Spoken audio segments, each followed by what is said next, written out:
কেডা কই কেরা কার লাগে কথা কন? কে লাগে না হ্যাঁ, কে লাগে না দেখি ফুল গাছে কোন দিন ফুটবে টুটবে এই আর কি। ফুল ফুটার লাগবে না, যে ফুল ফুটাইছো আর ফুল ফুটবে। এই দাওয়াত করলা কার এই মাত্র ফোনে? ও দাওয়াত সোহেল বাইরে সোহেল ভাই আবার কেডা? চেনো না? না। আমার খালাতো ভাই। আচ্ছা বুঝলাম না, এই খালাতো ভাই, এই মামাতো ভাই, এই হুবাতো ভাই, তোমার কয় হাজার ভাই? এটা কিরম কথা কইলে তুমি? কয় হাজার ভাই মানে? ভাই কি আমি জন্ম দিয়েছি? আমার খালার পেটে ভাই হইছে, আমার চাচির পেটে ভাই হইছে, এইরকম করেই তো আমার ভাই হইছে অনেকগুলা।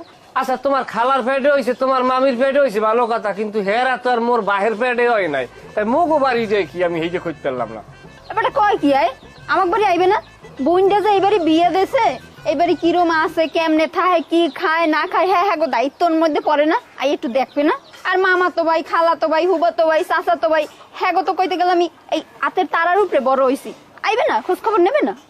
না হ্যাঁ তো দেখতেই আছি, হ্যাঁ গো হাতের উপরে কিরম বড় হইছো। আর ভক্ত বাজে মোর কপালে, ভক্ত আর হেরা নেয় নাই। আপন বাইরে তো কোনো সময় আইতে দেই না, যত মামা তো খালা তো এগো লাগেই তো দিন পার করতে আসো। আই যে একটা কথা কই, আপন ভাই আইবে আল্লাহ কথা কবা সেটা ভিন্ন বিষয়, কিন্তু এই মামা তো ভাই, চাচা তো ভাই, খালা তো ভাই, কোনো ভাইয়ের কিন্তু বিশ্বাস নাই। হিসেব করিয়ে চললো চাঁদনি, কথা কম কবা কইলাম গায়ের